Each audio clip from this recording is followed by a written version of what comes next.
Welcome to the Murfreesboro City Council meeting. It's January 2nd, 2026. Council member, we don't have anyone who's signed to speak tonight, correct? Correct. Okay, all right. Councilman Austin Maxwell has our prayer and has an introduction for our pledge.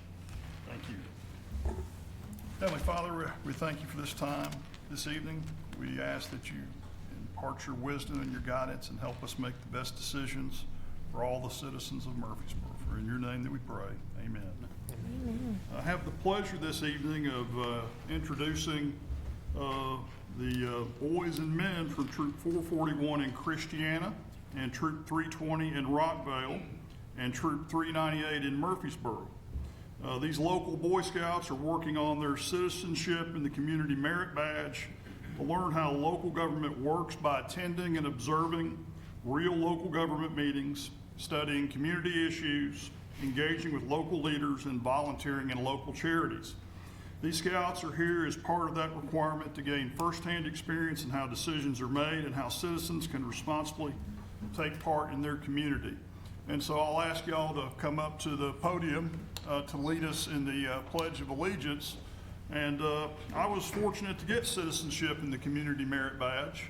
Unfortunately, when I got to high school, I got interested in other things after getting to Life Scout, and I quit. So don't make the mistakes, gentlemen, that I made in my youth. Go as far as you can and get that Eagle Scout badge if you can, okay? So if you would, please go ahead and lead us in the Pledge of Allegiance. Scout salutes. I pledge allegiance to the flag of the United States of America and to the republic for which it stands, one nation, under God, indivisible, with liberty and justice for all. Two. Thank you, gentlemen. All right, we have one ceremonial item. Ronnie. Okay. Good evening, Mayor and council members. I'm here tonight to recognize the city's recipient of the STARS Award for the month of December. The STARS Award recognizes and rewards employees who have gone above and beyond their normal job duties to provide outstanding customer service to internal and external customers. Tonight's recipient is Murfreesboro's police officer Dustin Nicholson, who is being celebrated in our community for his actions as a local hero, for his professionalism, compassion, and deep humanity. Officer Nicholson has been employed with the city of Murfreesboro since May 2019. That's almost 7 years. On the day before Christmas Eve, police and fire were dispatched to a possible suicidal person at the bridge overpass at Medical Center Parkway and I-24. Fire Captain Tim Lampett of Ladder 11 was among those responding to the call. Units arrived and found a young adult female suffering in a mental health crisis standing on the bridge railing. While one officer talked to the young woman, Officer Nicholson was able to approach her from behind with a gentle bear hug to remove her from the bridge's edge and helped her to the sidewalk where she received treatment from the fire and EMS crews. Captain Lampett stated this was a severe crisis situation and Officer Nicholson saved this woman's life. To recognize this achievement, he was compelled to nominate Officer Nicholson for our STARS Award. The outpouring of appreciation from local citizens praising Officer Nicholson's actions have been abundant, with comments such as, "In the moment of crisis, when someone wanted their life to end, Officer Nicholson just held them and let them cry, all while reassuring them that he had her and things would be okay. An excellent job." Another great job. It was done with so much compassion. This past Saturday, the NAACP Murfreesboro branch presented the Jerry Anderson Hero Award to Officer Nicholson for his courage and compassion during a life-saving rescue. The city would like to congratulate him on receiving that well-deserved reward. Murfreesboro is fortunate that Officer Nicholson not only serves the city as a school resource officer, but he is also a member of the Crisis Intervention Team, CIT. Officer Nicholson is here tonight with his family, and we would like to show our appreciation and congratulations to him for a job very well done and for saving the life of a citizen. So on behalf of our mayor, the city council, and the very appreciative community of Murfreesboro, it is my pleasure and honor to recognize you as the City Stars Award winner for December.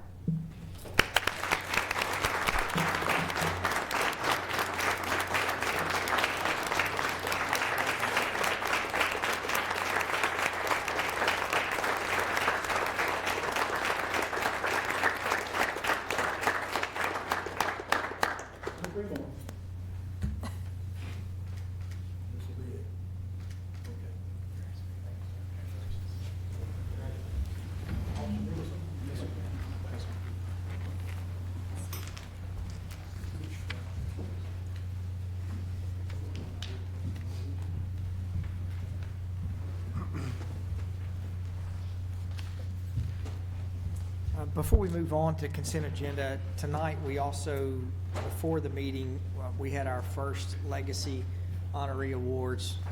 Honestly, one of the best things I've ever participated in the city. The city council put together a program to recognize those that had made a significant contribution to the city of Murfreesboro. So if you get a chance, that will be on City TV. You can look at the award ceremony and see the 10 recipients that received that award. So it'll be something we'll hopefully do every year. This year was a little more because we had so many that needed to be part of the program. So, all right, we have 9 items on your consent agenda. Is there anything that needs to be removed from the consent agenda? So moved. Second. Motion is second. Please call the roll. Ms. Saberwater? Aye. Ms. Gales Harris? Aye. Mr. Maxwell? Aye. Vice Mayor Shacklet? Aye. Mr. Wade? Aye. Mr. Wright? Aye. Mayor McFarland? Aye. All right, we'll move to the city council minutes. Are there any additions or deletions to the minutes? So moved. Second. Motion is second. Please call the roll. Ms. Saberwater? Aye. Ms. Gales Harris? Aye. Mr. Maxwell? Aye. Vice Mayor Shacklet? Aye. Mr. Wade? Aye. Mr. Wright? Aye. Mayor McFarland? Aye. All right, let's move to land use orders, or land use matters. You have ordinance 26OZ02, rezoning property along Asher's Fork Drive, and this is second and final reading. Any questions? So moved.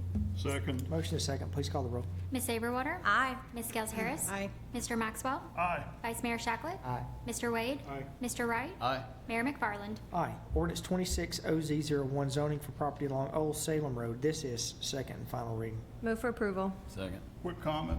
Yeah, motion is second. Hold on 1 second. Now discussion. Yeah, just a quick one. I did ask Matthew Blomley about the 1,400 feet that the developer's gonna take care of, and I appreciate the developer taking care of the road at $2,000 a linear foot. That adds, $2.8 million that he has to absorb that goes back into 100 homes. So you and I all know where that's passed along to the buyer. So when we talk about affordable housing, that's $28,000 more dollars that a buyer has to absorb because, it's being annexed into the city. So putting that out there for your consideration. All right, we have a motion and a second. Please call the roll. Ms. Saberwater? Aye. Ms. Gales Harris? No. Mr. Maxwell? No. Vice Mayor Shacklet? No. Mr. Wade? Aye. Mr. Wright? Aye. Mayor McFarland? Aye. All right, we'll move to new business. We have land use matters. We have a sewer allocation variance for Memorial Boulevard. This is 7 Brew. Mr. Barbie. Good evening, Mayor and council members. This next item on your agenda tonight is the sewer allocation variance request on behalf of 7 Brew. 7 Brew is requesting an additional approximately 5.4 single-family units of sewer capacity for a proposed coffee restaurant located at 2220 Memorial Boulevard. Our Water Resources Department has reviewed the application and confirmed that the additional capacity is available within that sewer basin, and the Planning Department is in favor of this request. I'm available if you have any questions. If there are none, I'll move for approval. Second. Motion is second, please call the roll. Ms. Aberwater? Aye. Ms. Scales Harris? Aye. Mr. Maxwell? Aye. Vice Mayor Shacklet? Aye. Mr. Wade? Aye. Mr. Wright? Aye. Mayor McFarland? Aye. All right, we'll move to Resolution 26R07. This is Core Bridge Plan Services. Good evening, Mayor and City Council members. You have before you a request for approval Resolution 26R07. This resolution authorizes individuals and designated and job titles to act on the behalf of the city's 401 and 457 defined contribution plans under the Core Bridge Plan Service Agreement. This resolution is a precursor to another council item that I will talk about a little bit later. However, following a competitive RFP process, a comprehensive evaluation of qualified respondents, staff selected Core Bridge to provide record-keeping and administrative services to the city's 401 and 457 plans. The service agreement requires the city to formally designate job titles, authorize individuals who may act on behalf of the plan's resolution. This resolution provides that authorization. There's no physical impact to this agreement. With that said, staff recommends that we move forward with Resolution 26R07, and I'm available for any questions that you may have. Second? Motion is second, please call the roll. Ms. Aberwater? Aye. Ms. Scales Harris? Aye. Mr. Maxwell? Aye. Vice Mayor Shacklet? Aye. Mr. Wade? Mr. Wright? Aye. Mayor McFarland? Aye. All right, we'll move to Resolution 26R08. This is the selection process for city attorney and adoption of a legal department operational service delivery policy. Mr. Gore. Thank you, Mayor, City Council members. What we have before you tonight is to consider the proposed process to select the next city attorney, as well as consider a resolution adopting a legal department operational service delivery policy. As you can see in the next page on your agenda, we've outlined the process that involves the online job advertisement, the pre-screening, the executive team assessment, and then the city council interview and associated dates involved with that selection process. When we went back through this after the introduction of it 2 weeks ago, we thought it a better instrument to create a policy versus a memorandum of understanding. So the policy, in effect, has the same tenets and the same terms and conditions and operational criteria that the MOU had, and we're asking you to adopt a resolution or approve a resolution adopting that policy. The implementation of that policy will be part of the city attorney's job description. So I really do, I think, have two requests. One is to approve the process moving forward, and then the second approval would be to adopt or approve the resolution. I'm available for questions if you have any, and Adam's here too. Y'all made a decision yet as to who the executive team is in that purple block? It's yes, it's going to be the executive director level. Well, yes, it's the same executive team that interviewed Sam and I for the city manager position. Obviously, I will be on there this time around. And you should. Yeah, thanks. Okay, same process. Right, same processes that I went through. So you need two motions, Darren? I believe so. You need a motion first on, well, it's one resolution. Yeah, it's one resolution. I just would like to get the approval of implementing the process, and then the next item for approval would be the adopting of the resolution. Okay, so I will make a motion to approve the process, the selection process for the city attorney. Second. Motion is second, please call the roll. Ms. Aberwater? Aye. Ms. Scales Harris? Aye. Mr. Maxwell? Aye. Vice Mayor Shacklet? Aye. Mr. Wade? Mr. Wright? Aye. Mayor McFarland? Aye. Now we need a resolution to approve the policy. Move for approval. Second. Motion is second, please call the roll. Ms. Aberwater? Aye. Ms. Scales Harris? Aye. Mr. Maxwell? Aye. Vice Mayor Shacklet? Aye. Mr. Wade? Mr. Wright? Aye. Mayor McFarland? Aye. All right, we'll move to ordinance 26008. This is amending Chapter 32 of the Murfreesboro City Code. Chief, I looked up to make sure, Chief Bowen. Good evening, Mayor and members of the council. Before you is an amendment to Chapter 32 of the Murfreesboro City Code that deals with the unloading of vehicles in the roadway. I know that we've had issues in the past with car carriers, car haulers delivering to dealerships, just pulling up in the middle of the roadway or pulling in areas that are unsafe for that type of activity. So what this ordinance will do, it will better define the offense, and it will also include the ability to cite the business as well as the individual doing the loading and unloading. Of course, those are discretionary, but it does give us that ability, which we currently do not have. Chief, what's the notification process for this to let the dealerships know?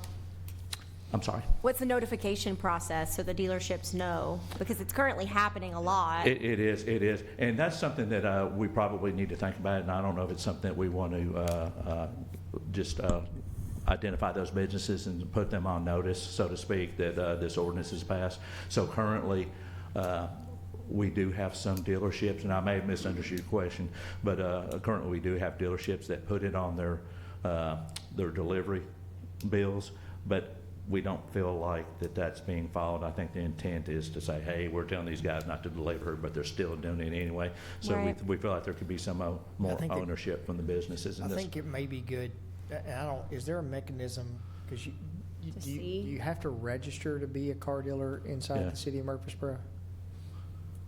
Is there a special permit? I mean, they're gonna find out. I would just hate to start suddenly issuing fines without some sort of notice. Absolutely, and that's something that we can facilitate.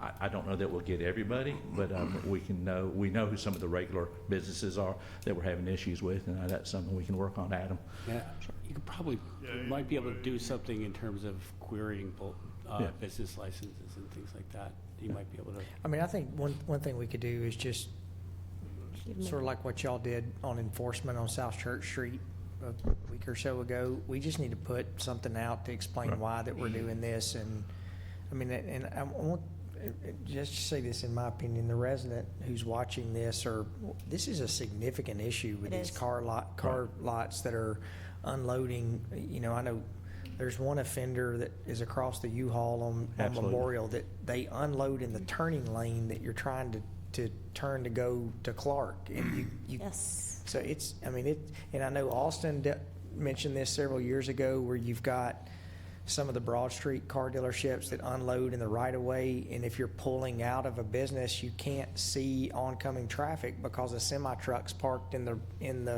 side of the road unloading traffic. So maybe the city TV, or maybe we can get something out on our social media just to let people know this is what we're doing. And Yeah. Absolutely. And Adam, we're looking at what time period before we actually can start enforcing this ordinance? It would be 15 days after passage on second reading. So we have some time to do that. yeah, I suspect that most of the dealers know that Yes. this is an ordinance, Yes. but like you said, it's, hey, we told them. That's sort of the excuse now, but And I don't mind trying to facilitate that communication to say, hey. it's a good point, Jamie. Did, Mayor, to answer, Signature required, just if you mail it, signature required. to answer your question, city manager and I both simultaneously discovered that the state does issue motor vehicle dealer licenses. So And do we have access to that database, though? That's my question. we'll figure out how to get there. Yeah, I knew the state did it, I just didn't Yeah, know how no, we access it. Okay. But I know in the past, and it's been some time, I'll have to research it before but I'm almost certain in the past that we have reached out to dealerships, and it's been going several years back. So there may be new people out there running businesses, so we don't mind revisiting that. All right, thanks, Chief. Well, I'll make a motion to approve. Second. Motion is second, please call the roll. Ms. Saberwater? Aye. Ms. Gales Harris? Aye. Mr. Maxwell? Aye. Vice Mayor Shacklet? Aye. Mr. Wade? Aye. Mr. Wright? Aye. Mayor McFarland? All right, thanks, Chief. Yes, sir. All right, item 17, resolution 26R01. This is planning commission compensation, and we do need to vote on this. This is a resolution. Don't look at me. Good evening, Mayor, members of council. So before you is 26R01 for compensation for the Planning Commission. This is for attending the joint conceptual workshop that the Planning Commission members actually attend. And so adding this on to their schedule, thought it was fair to bring this to council for consideration to pay them for that time that they come in. Happy to answer any questions. So this is just for the planning commission? Correct. Planning commissioners who attend the meetings in person. Not for the council members that are on planning commission, because when that's a joint conceptual workshop, they're attending as a council member. That's actually, you're the only person that thought of that. But that would make sense. I'm abstaining. I'm personally involved. Yeah, could we vote on our raise? Yeah. Depends on how they're attending. I would abstain. Which, It's a good question. All right, there's a basketball game tonight. Let's just vote on it. I think you probably could argue either way. And I mean, I think Sean and I are both fine attending the meetings as council members, not as planning commissioners. Yeah, okay. You're getting paid as council. correct, yeah. The reason that Sean and I brought this up originally was because we just kind of slapped an additional meeting every month on the planning commissioners' calendars that they didn't originally sign up for, and we felt it was fair that they be compensated as an additional meeting, so, Fair. yeah, It's the right thing to do. yeah, absolutely.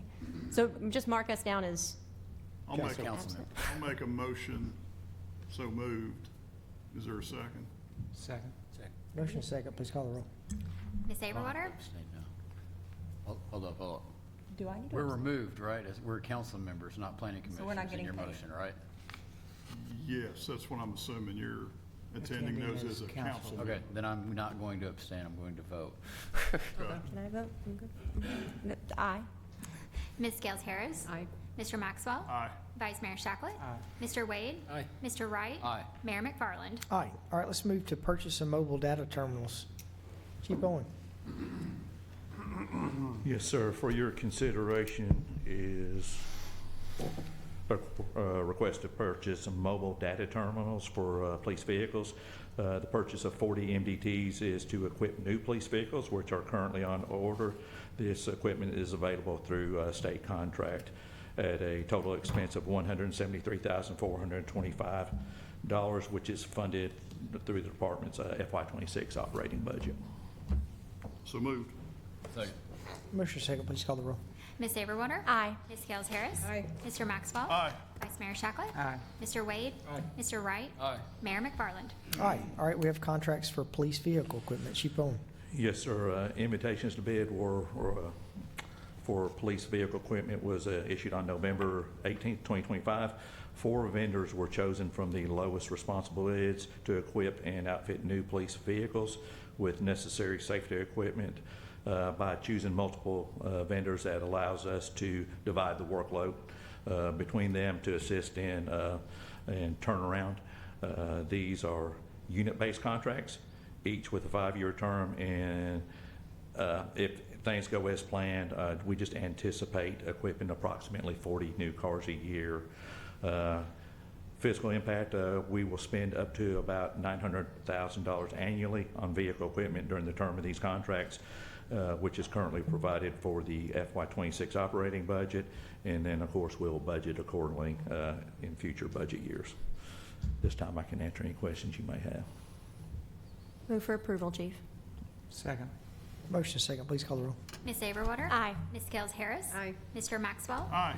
Vice Mayor Shacklet? Aye. Mr. Wade? Aye. Mr. Wright? Aye. Mayor McFarland? Aye. All right, let's move to Thank you. item 20. Thanks, Chief. Revised donated leave policy number 1044. Thank Mr. you, Wilkerson. Mayor. Council, as a follow-up to the January 8 meeting, you have before you a request to approve the donated leave policy number 1044.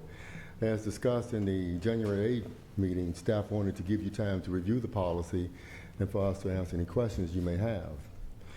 As a reminder, the policy revision modernizing the program, enhance equity, strengthen administrative controls related to payroll processing, leave usage, and program safeguards. The updates also expand eligible leave types and align policy with current HR best practices, while also continuing to support employees who may experience a serious health issue.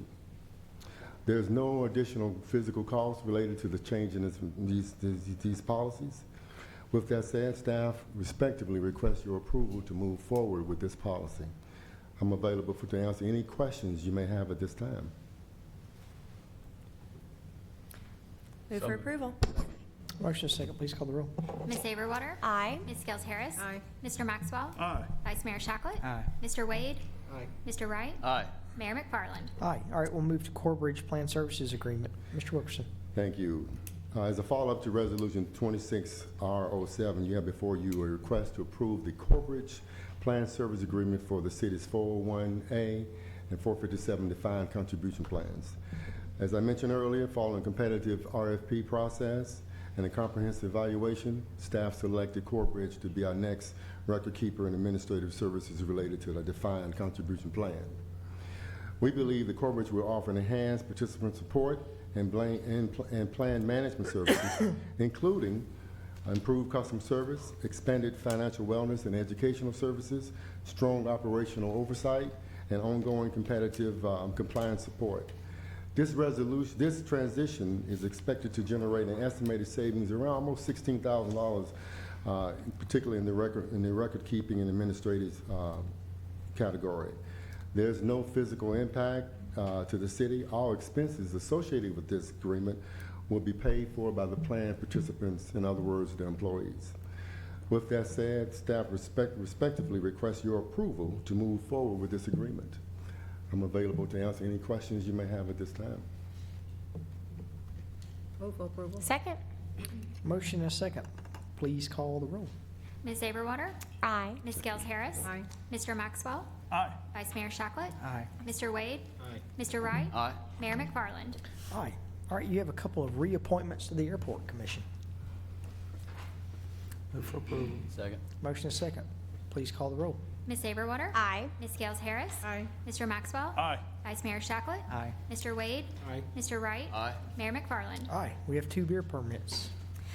There are 2 beer permits tonight for your approval. One for a new location for a grocery store market located at 1660 Middle Tennessee Boulevard, Suite H, and one for an ownership name change for a gas station located at 2927 Old Fort Parkway. The applicants have met the requirements for the beer permits and are recommended for approval pending final building and codes inspections. Move for approval. Second. Motion is second. Please call the roll. Ms. Averwater? Aye. Ms. Gales Harris? Aye. Mr. Maxwell? Aye. Vice Mayor Shacklet? Aye. Mr. Wade? Aye. Mr. Wright? Aye. Mayor McFarland?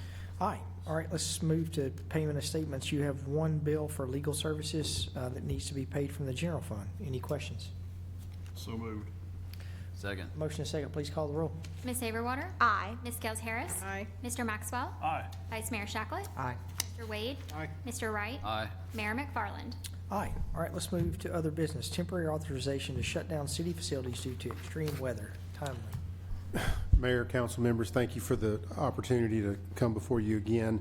What I've put in front of you is really a draft policy that is trying to create certain trigger points under which during extreme weather events, whether employees would be paid their standard wages or be required to take designated or required to use comp, sick, vacation, or unpaid leave. What I'm asking for authorization tonight is to look at the most extreme scenario, which would entail closure, requiring closure of city offices. This one is unique in the fact that if we actually close City Hall or close city offices, we would in effect be asking to pay the employees who are not reporting for duty, who are staying home. We would be paying critical employees who are required to report for duty, but also providing them floating benefit hours for the time that they worked. This aligns with the state of Tennessee policy for absence due to inclement weather. I have talked with, or I've communicated with the county mayor. What I would hope and expect is if the governor shuts down state offices or the county mayor shuts down county offices, that we would all be kind of simpatico in regards to the city would then also shut down city offices. I did not want to assume that authority, given the fact that we are going to be paying folks that would be not reporting for duty. So I'm asking for you to give me the authority under that worst case condition with the understanding that we will only be closing offices if the state and the county are also shutting down their offices. That was a long-winded way to describe it, but that's the ask. I think that makes sense, Darren. That's Okay. smart. Anything from, if not, I'll move for approval. Second. Motion and a second. Good work on this. Any Thank you. questions? All right, please call the roll.